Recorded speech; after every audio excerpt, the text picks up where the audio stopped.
마태복음 20장 17절부터 34절까지 말씀입니다.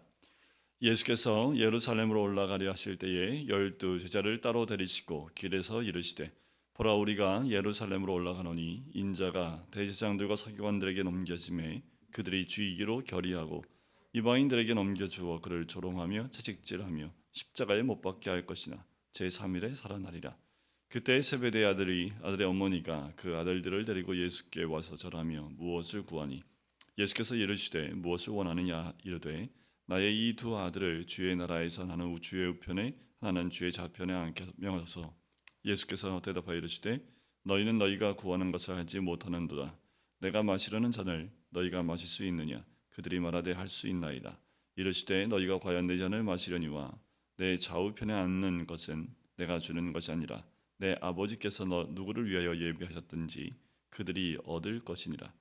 열제자가 듣고 그 두 형제에게 대하여 분이 여기거늘 예수께서 제자들을 불러다가 이르시되 이방인의 집권자들이 그들을 임의로 주관하고 그 고관들이 그들에게 권세를 부리는 줄을 너희가 알거니와 너희 중에는 그렇지 않아야 하나니 너희 중에 누구든지 크고자 하는 자는 너희를 섬기는 자가 되고 너희 중에 누구든지 으뜸이 되고자 하는 자는 너희의 종이 되어야 하리라. 인자가 얻는 것은 섬김을 받으려 함이 아니라 도리어 섬기려 하고 자기의 목숨을 많은 사람의 대속물로 주려 함이니라. 그들이 여리고에서 떠나 갈 때 큰 무리가 예수를 따르더라. 맹인 두 사람이 길가에 앉았다가 예수께서 지나가신다함을 듣고 소리질러 이르되 주여 우리를 불쌍히 여소서. 다윗의 자손이야 하니 무리가 꾸짖어 잠잠을 하되 더욱 소리질러 이르되 주여 우리를 불쌍히 여기소서. 다윗의 자손이여 하는지라. 예수께서 머물러 서서 그들을 불러 이르시되 너희에게 무엇을 하여 주기를 원하느냐?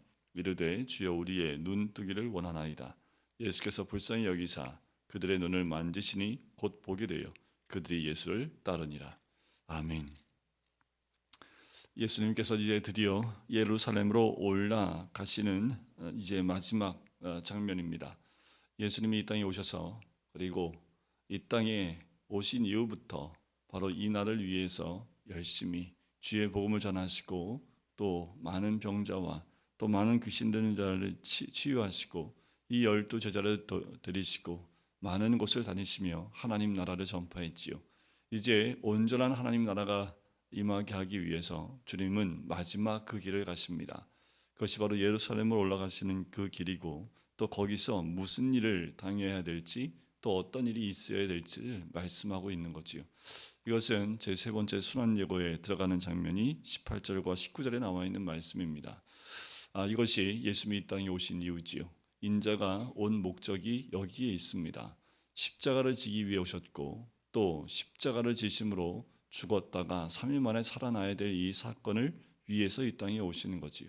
주님 이 땅에 오실 때부터 어떻게 이 땅에서 살아가야 될지 또 무엇을 위해서 어디로 살아가야 될지를 정확히 알고 계셨기 때문에 그 시간에 따라서 주님은 움직이셨고 또 시간이 가까이 올수록 그 장소와 또 그 때를 향하여 나가고 있는 모습을 보게 됩니다. 이 땅에 온 모든 사람들은 다 동일하지요. 예수님처럼 이 땅에 온 이유가 있습니다. 또 무엇을 위해서 어디로 가야 될지가 다 정해져 있지만 우리는 주님이 기뻐하시고 원하시는 그곳이 아니라 내가 원하고 내가 원하는 그때를 바라보고 또 그렇게 가기를 원해서 열심히 달려가고 있지요. 그 방향은 우리 주님이 원하시는 방향이 아닐 수 있습니다. 가장 큰 축복은 주님이 원하시는 그곳, 그것이 바로 내가 가야 될 그곳인 것을 알고 가는 거지요. 자, 이렇게까지 말씀을 드렸음에도 불구하고 바로 세베대의 아들의 어머니, 그 어머니가 두 아들을 데리고 옵니다. 세베대의 아들이 누구냐 하면 야고보와 요한이지요. 그 어머니가 와서 주의 나라가 임할 때 하나는 우편에 하나는 좌편에 앉게 되기를 원합니다 라고 천거를 합니다. 여전히 예수님의 목적과 방향은 정해져 있고 여러 번에 걸쳐서 이야기하고 있는데 이 제자들의 목적과 방향은 다른 데 있음을 알 수 있지요. 예수님의 목적과 방향은 누누이 반복해서 십자가의 죽음과 그리고 부활에 대한 부분을 말씀하고 있는데 이들은 어떻게 하든 주의 나라가 임할 때에 높은 자리에 앉는 것, 그리고 서열이 높은 것, 서열이 앞쪽에 있는 것을 원하고 있지요. 그들이 원할 때 또 그 어머니가 원하는 것에 이렇게 대답하십니다. 너희가 구하는 것을 알지 못한다는 것이요. 내가 마시려는 잔을 너희가 마실 수 있냐? 했더니 할 수 있습니다 라고 얘기를 해요. 과연 내 잔을 마시려니와 내 좌우에 앉는 것은 내가 주는 것이 아니라 내 아버지께서 허락하신 자에게, 예비된 자에게 그들이 얻을 것이다 라고 얘기를 해요. 내 잔을 마신다 라고 말씀하셨는데, 실제로 야고보는 12 사도들 가운데 제일 먼저 순교를 당하지요. 하지만 사도 요한은 가장 마지막까지 살아남아서 가장 오래 살아남은 사도 가운데 한 명이 됩니다. 그의 삶과 신앙의 고난이 매우 큼을 알 수 있지요. 제일 먼저 순교당했고 맨 마지막까지 살아남으며 이 땅에서 당할 수 있는 모든 고난과 아픔을 다 받는 그 사도 요한의 모습, 과연 내 잔을 마신다라는 그 주님의 고난의 잔을 직접 마시는 두 형제가 되지요. 이 얘기를 듣고 10 제자가 두 형제에 대해서 분이 여깁니다. 같지요. 뭐가 같습니까? 10명의 제자들도 동일하게 이 두 제자처럼 주님의 나라가 임할 때 한 자리를 차지하려고 했던 마음들이 동일하게 있음을 이야기합니다. 다시 한번 주님 말씀하십니다. 너희들이 원하는 것이 무엇인지, 그것을 얻기 위해서 어떻게 해야 되는지를 말씀하는데, 여전히 천국에 대한 이야기를 많이 했음에도 불구하고 이들에게는 천국의 그 이미지와 또 가치관이 잡혀있지 않기 때문에 여전히 세속적인 가치관을 가지고 그 높고 낮음을 따지고 있는 것을 보게 돼요. 그래서 이 세상 통치 원리가 무엇인지를 25절에서 얘기합니다. 이방인의 집권자들이 그들을 임의로 주관하고 그 고관들이 그들에게 권세를 부리는 줄 너희가 알거니와.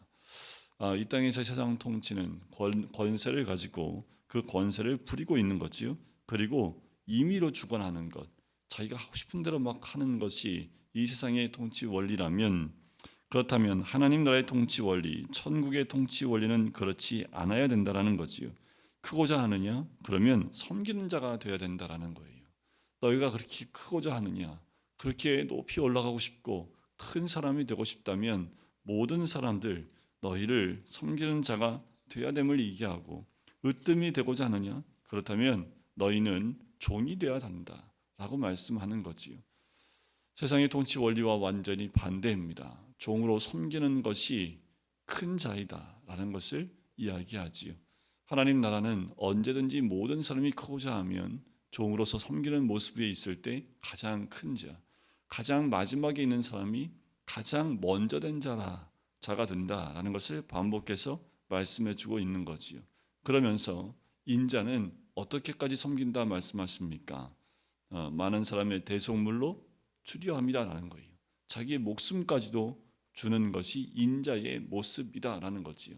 인자라고 한다면 하나님 나라에서 가장 첫 번째 아니겠습니까? 그러니까 자기의 목숨까지도 다 내어주는 자가 되는 것이다 라고 말씀을 하는 것이요.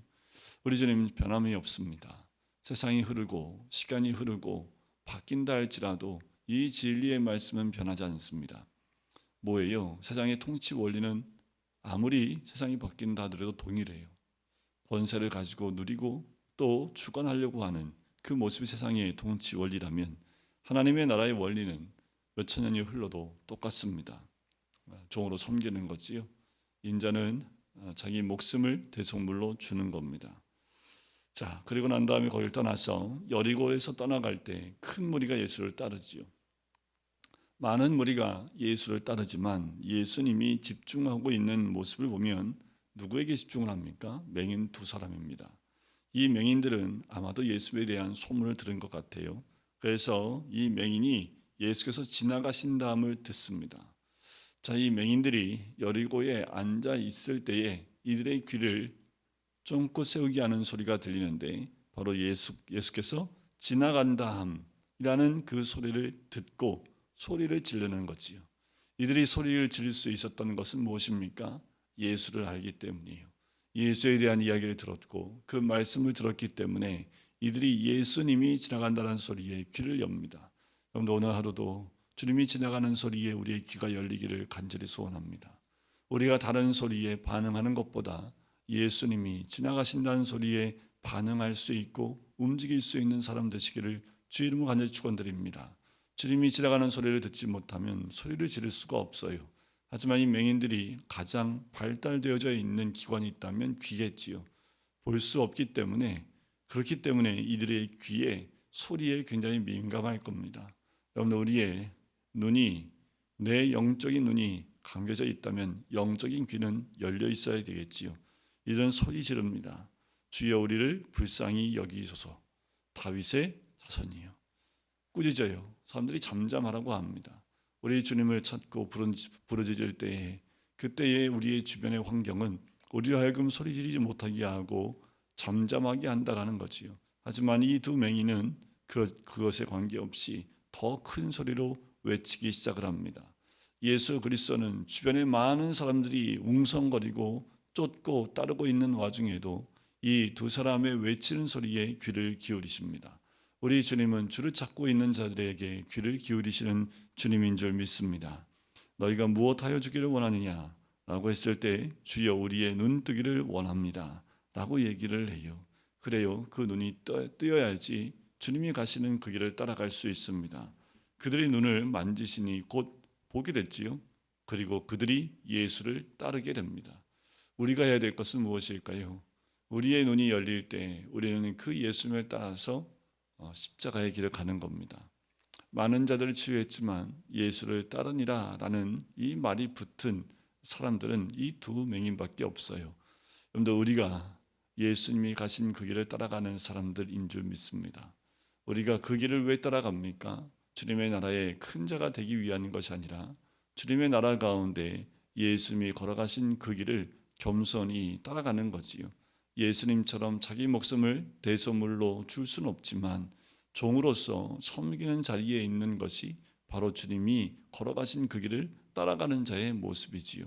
그 길을 따라간다는 것은 곧 십자가를 지고 따라가는 그 모습과 동일합니다.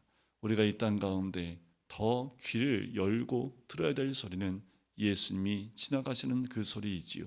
그리고 그 소리와 함께 주님이 가시는 길을 한 발자국 한 발자국 따라가는 것이 이 땅에 사는 모든 그리스도인의 삶의 모습인 줄 믿습니다.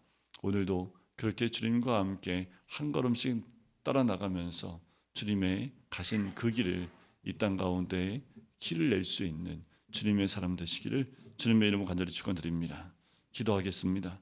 사랑의 주님, 이 땅에 오신 주님은 가시는 날과 방법을 아셨고 이 땅의 삶의 목적이 무엇인지를 아셨던 것처럼 우리도 이 땅에 살면서 이 땅의 삶의 목적과 우리의 삶의 방향이 무엇인지를 잃어버리지 않는 주의 백성 될 수 있도록 아버지 인도하여 주시옵소서. 우리는 여전히 우리가 삶에서 크길 원하고 또 그 자리에서 내가 원하는 삶을 살길 원하고 있지만 주님이 원하시는 그 삶이 무엇인지를 깨닫지 못한 우리의 모습인 줄 믿습니다. 우리가 깨어서 하나님 종으로 섬기는 자의 모습, 인자는 자기의 목숨을 대속물로 주기까지 오셨는데 우리가 해야 될 것은 그렇게 주님이 섬기셨던 그 모습처럼 섬기는 자가 되어야 될 줄 믿습니다. 주님 가신 그 길을 따라 나가는 우리가 될 수 있도록 축복하여 주시옵소서. 감사드리며 예수 그리스도의 이름으로 기도드립니다. 아멘.